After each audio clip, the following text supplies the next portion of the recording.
Dizum sanje tham jege mo redang jukor jazo chabda gadin samya toje danya khamson chujun jabo chabge dur dhamma me balang go rab do do go song go wachim go ne chabzo je chabzo chu dasin samjan tham jege lo chuzo do jenge lo do zo chu long do long or jenge lo do zo ram choba so or jenge lo zo chowa ye she zo cha ro jenge lo do nga je zo gen benje be ma la la ran se so be so de je nyam bo dem be lan da do am be man ro shabla so an de India sanje kun na nyam na ya kadin sanje kun le la be kan sa ve la mi shaw la so de da chen do ve le na cho la ay ga dan lo dan ne jeng ge zhe bo na na mi ge nam da han ro kun ye da nam je zam bar tham je ke do da ge che ten do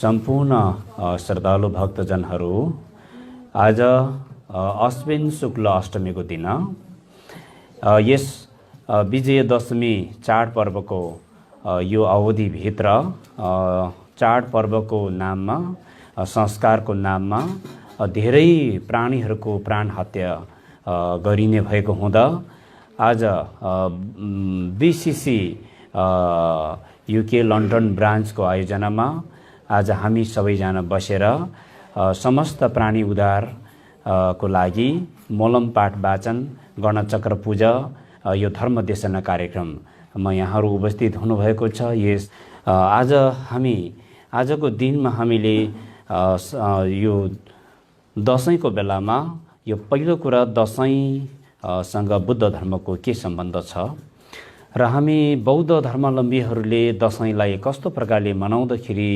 बुद्धको दर्शनसँग मिल्न जान्छ, यी विषयकोलाई जोडेर म केही कुराहरू यहाँहरू समक्ष राख्न गइरहेको छु र एवं प्रकारले अहिले यो प्रवचन विश्वको विभिन्न ठाउँबाट यहाँ सामाजिक सञ्जालबाट पनि प्रत्यक्ष प्रसारण भइरहेको हुँदा धेरैजना शुभचिन्तक भक्तहरूले पनि यो प्रत्यक्ष प्रसारण हेरिरहनु भएको छ र यसै आजको यसै कार्यक्रम माध्यमबाट सर्वप्रथम दशमी एक वर्षमा 24 वटा दशमीहरू हुन्छ। शुक्ल पक्षको 12 वटा दशमी र कृष्ण पक्षको 12 वटा दशमी गरी 24 वटा दशमीहरू एक वर्षमा पर्दछ र जसमध्ये यो शुक्ल पक्षको 12 वटा दशमीहरू गुरु रिम्पोछे बज्र गुरु पद्मसम्भवको जीवनीसँग जोडेको हुँदा गुरु रिम्पोछेको विशेष तिथिको रूपमा मान्ने गर्दछ र हामी हिमाली भेगबाट चलिआएको महायानी बौद्ध धर्ममा गुरु रिम्पोछेको अतुलनीय योगदान रहेको छ। एवं प्रकारले चीनमा अनि जापानमा एवं प्रकारले श्रीलङ्कामा पनि जुन जुन ठाउँमा जुन गुरुहरूले बुद्धको शिक्षालाई लगेर त्यहाँको ठाउँ र परिवेश सुहाउँदो तरिकाले प्रचार गर्नुभयो, ती गुरुहरूको योगदानलाई अतुलनीय मान्दै आएको छ। जस्तै चिनिया समुदायमा गयो भने लाफिङ बुद्धलाई आज बुद्ध शाक्यमुनि भन्दा पनि धेरै मान्ने गर्दछ। त्यस्तै प्रकारले श्रीलङ्कामा गयो भने यस्तै प्रकारले धर्मपाल, त्यस्तै धेरै ठाउँमा जुन जुन गुरुहरूले बुद्धको शिक्षालाई लगेर त्यो ठाउँ र त्यहाँको परिस्थिति सुहाउँदो तरिकाले प्रवचन दिँदै जानुभयो, ती गुरुहरूको अतुलनीय योगदान मान्दै आएको छ। हामी हिमाली क्षेत्रबाट मान्दै आएको जुन बौद्ध धर्म छ, यो बौद्ध धर्ममा गुरु रिम्पोछेको विशेष प्रकारको योगदान रहेको छ। त्यसै गर्दा यो 21 गते पर्दछ नेपालको यो दशमीको दिन, यो अश्विन शुक्ल दशमीको तिथि वज्रगुरु पद्मसम्भवले काठमाडौँ फर्पिङको शेष नारायण गुफामा ध्यान तपस्या बसेर ज्ञान प्राप्त गर्नुभएको पुण्यतिथि हो। गुरु रिम्पोछेले बोधित्व प्राप्त गर्नुभएको पुण्यतिथि भएको हुँदा गुरु रिम्पोछेको पूजापाठ जप साधना गर्ने गर्दछ। अब इतिहाससँग जोडेर हेर्दाखेरि भारतवर्षको अति नै शक्तिशाली राजा सम्राट अशोक राजा भगवान बुद्ध महापरिनिर्वाण हुनुभएको लगभग 100 वर्ष पछाडि उहाँको जन्म भयो। त उहाँ आफैमा शक्तिशाली हुनुहुन्थ्यो। भारतवर्षको इतिहासलाई केलाएर हेर्दा 6 वटा राज्यमा विभाजन भएको पाइन्छ।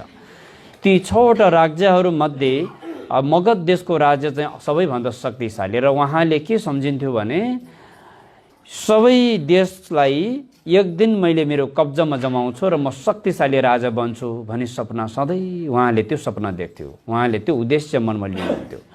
र त्यसरी आफ्नो उद्देश्य अनुकूल उहाँले आफ्नो अभियान अघि बढाउँदै जाने क्रममा छिमेकी राष्ट्रहरूसँग लडाईँ गरेर उहाँले आफ्नो कब्जामा जमाउन सफल भयो र अन्तमा कलिङ्ग राज्यसँग लडाईँ गर्न सक्यो भने उहाँ विश्वकै शक्तिशाली महाराज र उहाँको नामका अगाडि सम्राट एवं प्रकारले चक्रवर्ती जस्तो नाम र पदवीहरू उहाँलाई प्राप्त हुने, त्यसको लागि उहाँले कलिङ्ग राज्यसँग लडाईँ गरेर राज्य जित्नु पनि उहाँको अन्तिम चुनौती थियो र उहाँले धेरै विचार गर्नुभयो र उहाँले धेरै समयसम्म यसको निर्णय लिन सक्नु भएन, किनभने कलिङ्ग राज्यसँग उहाँको कुटुम्बको सम्बन्ध थियो। उहाँले कलिङ्ग राजाको छोरीलाई विवाह गरेको हुँदा आफ्नो सासू ससुरालको देशसँग लडाईँ गर्नुमा उहाँको ठुलो चुनौती थियो र उहाँलाई सासू ससुराल आफन्तजनको माया भन्दा पनि आफ्नो मान प्रतिष्ठा र नामको ठुलो चाहिँ उहाँलाई चाहिँ इच्छा थियो।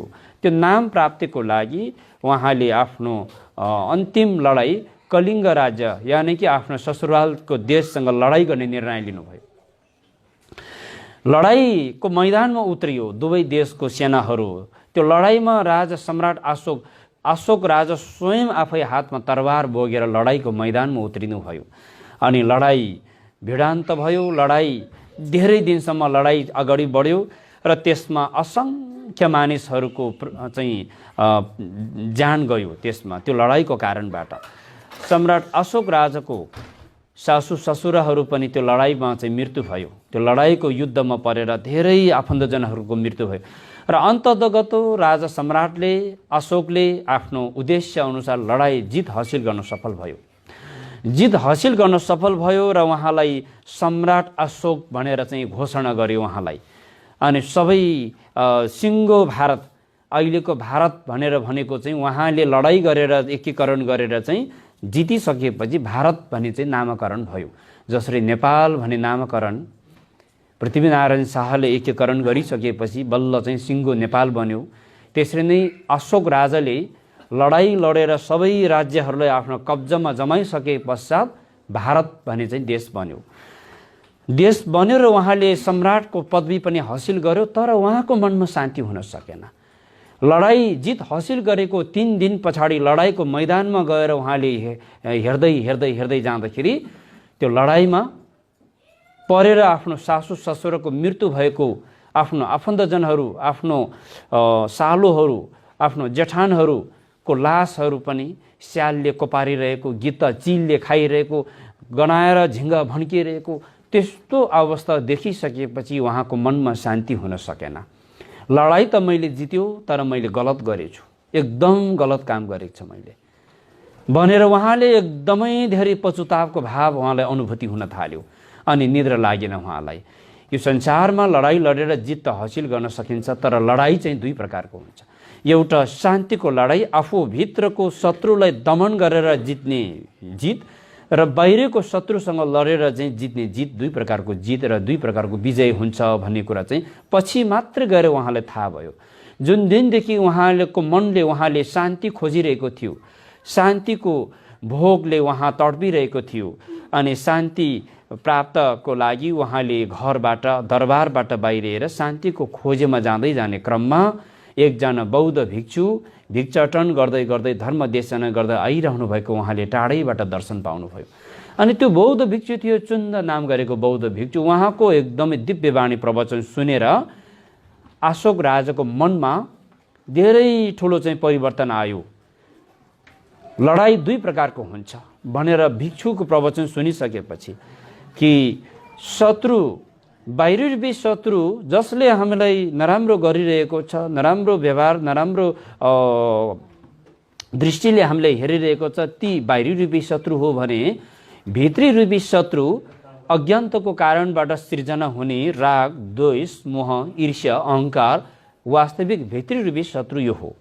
जबसम्म तपाईले आफू भित्रको भित्री रूपी शत्रुसँग लडाईँ गरेर विजय प्राप्त गर्न सक्दैन, तबसम्म यो बाहिरी रूपी शत्रु तपाईले कहिले पनि बाहिरी रूपी शत्रुसँग लडाईँ लडेर विजय प्राप्त गर्नुको कुनै पनि औचित्य रहँदैन भन्ने कुरा सुनिसकेपछि उहाँको भित्री आँखा खोल्यो, उहाँको घैँटोमा घाम लाग्यो अनि उहाँको मनमा ठुलो परिवर्तन आयो। त्यसपछि उहाँ शान्तिको खोजीमा जाने र त्यसपछि उहाँले मैले ठुलो कुकर्म गरेको रहेछ, आजको दिनबाट म र मेरो देशवासीहरूले कहिले पनि हत्या र हिंसाको कर्म र हत्या र हिंसाको संस्कार कहिले पनि गर्ने छैन भनेर उहाँले प्रतिज्ञा गर्नुभयो र लडाईँमा प्रयोग गरेको सबै हतियारहरू हातले यसरी उठाएर भुइँमा फाल्नु भएको दिन हो विजयदशमी हो। वास्तवमा यो विजयदशमी सम्राट अशोक राजाको जीवनीसँग जोडेको छ र त्यो विजयदशमीलाई बौद्ध मार्गीहरूले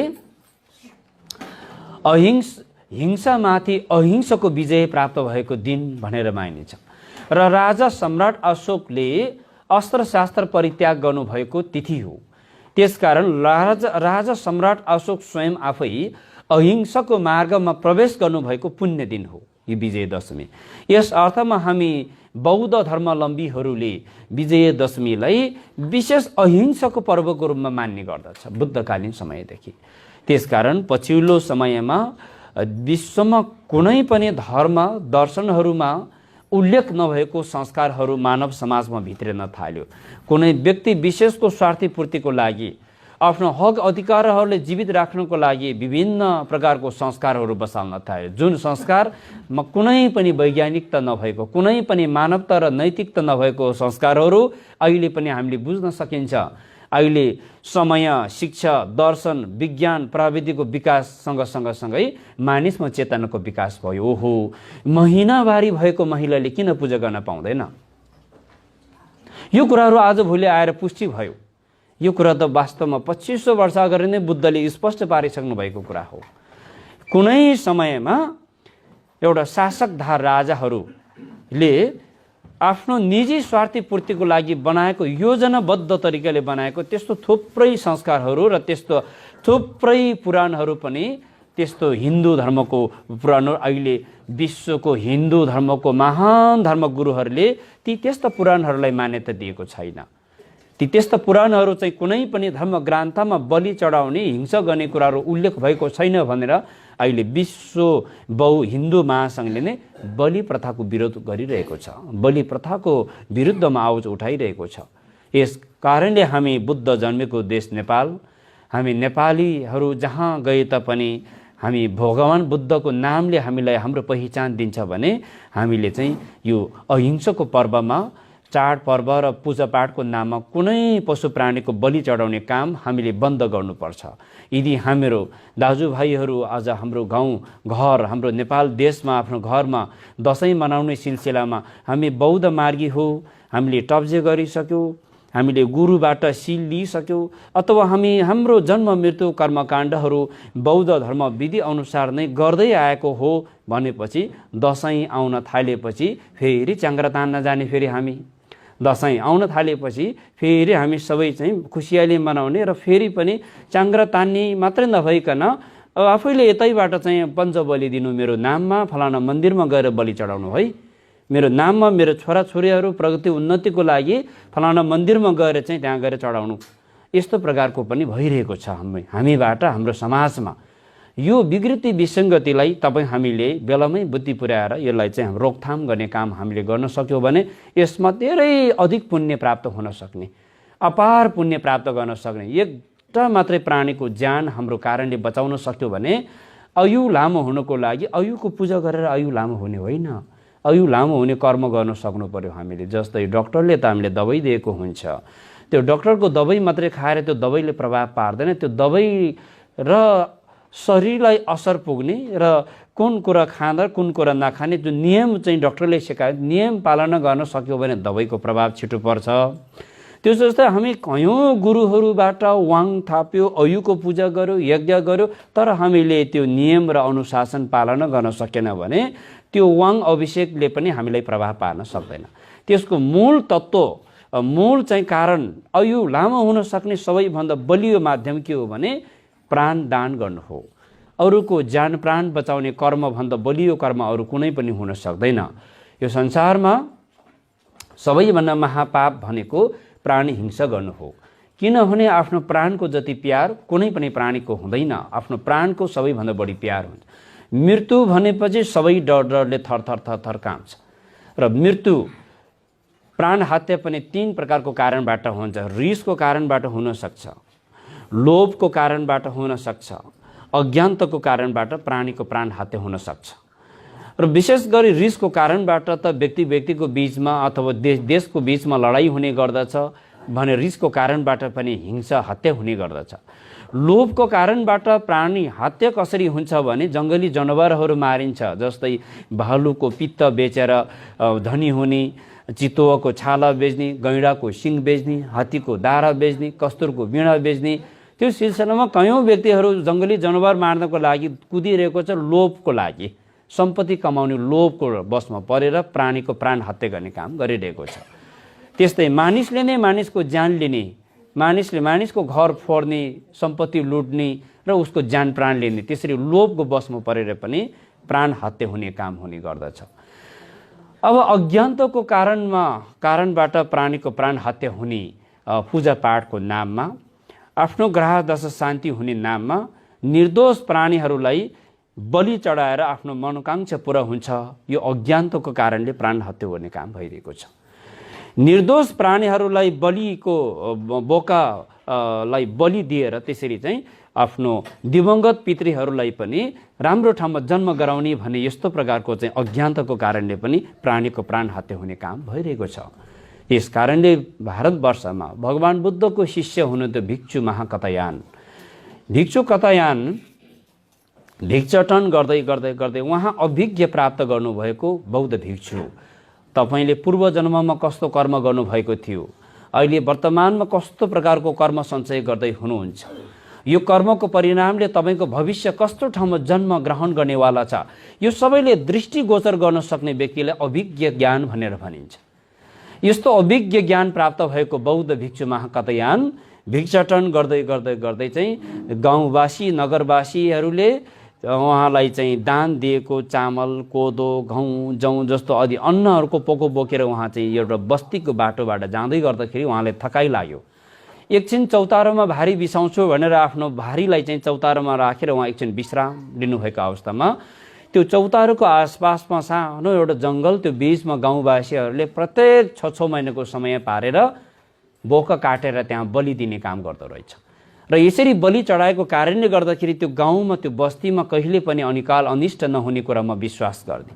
त्यहाँको सिमी भूमि, त्यहाँको देवी देवतालाई 6 महिनामा उदोली उबोली पूजा गर्ने जस्तै 6 महिनाको समय पारेर त्यहाँ चाहिँ बोका काटेर बलि चढाइरहेको। ठ्याक्कै भिक्षु आर्य कतयान चौतारामा विश्राम लिइरहेको अवस्थामा 2-4 जना पुजारीहरूले बोका काटेर बलि चढाउन लागिरहेको उहाँले देख्नुभयो। त उहाँमा ज्ञान थियो, उहाँमा अभिज्ञ थियो, उहाँमा शक्ति, रिद्धि शक्ति थियो। तत्कालै उहाँले चाहिँ सबै कुरा उहाँको ज्ञानले देखिसक्नु भएपछि बलि चढाउन लागिरहेको बोकालाई उहाँले अधिष्ठान गराइदिनु भयो, चिन्लभ गराइदिनु भयो। त त्यति बेला पूजा गर्न लागिरहेको ती पुजारीहरूले चिसो लौटाको पानीलाई बोकाको माथि खन्याएर अक्षता चामल र फूल राखेर 3-4 पटकसम्म पानी खनाउँदा पनि बोकाले पटकै झार्न माने। 3 पटकसम्म बुरुक झारेपछि बल्ल बोका काट्ने चलन रहेछ उनीहरूको फेरि। र गुरुले चाहिँ अधिष्ठान गरेपछि त्यो बोका चाहिँ झार्नै मानेन। त्यसपछि गुरु चाहिँ उहाँहरू अचम्मै भयो, यति चिसो पानी खनायो, देउता खुसी भएन या के भयो? यस्तै अलमल परिरहेको अवस्थामा त्यो बोका चाहिँ मान्छेको स्वर जस्तो निकालेर चाहिँ मान्छेको जस्तो स्वर निकालेर ऊ चाहिँ रुन थाल्यो रे, धुरु रुन थाल्यो रे। डरायो पुजारीहरू, पूजा गर्न नै नसक्ने अवस्था भयो।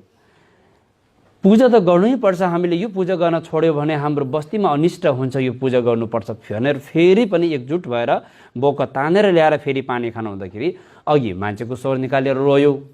दोस्रो पटक पानी खनाउँदाखेरि मान्छेकै स्वर निकालेर खित्का छाडेर हाँस्यो रे। फेरि हाँस्न थालेपछि फेरि पुजारी डराएर तर्सेर भाग्न थाल्यो। त्यति बेला अब के गर्ने त, यो कहिले पनि नभएको चाहिँ अवस्था यहाँ भयो। अब यो बोका बलि दिने या त्यतिकै छोडिदिने भन्ने अन्योलमा परिरहेको अवस्थामा त्यो बोका मान्छेको आवाजमा, मान्छेको स्वर आवाज निकालेर उसले बोल्न थाल्यो कि म किन रुँदैछु र म किन हाँस्दैछु, म यो अर्थमा हाँस्दैछु, म पनि तपाईहरू जस्तै बोका काटेर बलि चढाएर पूजा गर्ने पुजारी थियो आजभन्दा 500 जन्म अगाडि। आजभन्दा 500 जन्म अगाडि तपाईहरू जस्तै पुजारी काम मैले गर्दथ्यो। र त्यो बोका काटेर पूजा गरेको, त्यो बोका काटेर हिंसा गरेको, प्राण हत्या गरेको कुकर्मको परिणामले गर्दा 500 जन्मसम्म 479 जन्मसम्म म अरूको हातबाट घाँटी रेटेर मेरो मृत्यु प्राण हत्या भएको छ। 579 जन्म आजको पनि गन्दाखेरि ठ्याक्कै 500 जुनी हुन्छ र आज मैले मुक्ति पाउँदैछु। आजको जन्मबाट अब मैले यो जन्म, यो कुकर्म, यो नर्क, यो तनाव, यो दुःख कष्टको जन्मबाट अब म मुक्त हुने भयो।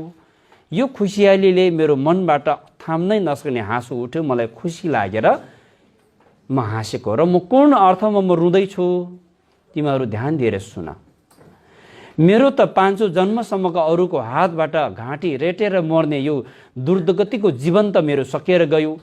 अब फेरि अरूको हातबाट घाँटी रेटेर मृत्यु हुने यो उल्टो गिन्ती त अब तिमीहरूको सुरु भयो। आजदेखि तिमीहरूको दिन गिन्ती सुरु भयो। फेरि मलाई साह्रै दुःख लागेर मलाई दुःख र पीडाको अनुभूतिले मलाई आँखामा आँसु थाम्न नसकेर म रोएको हो।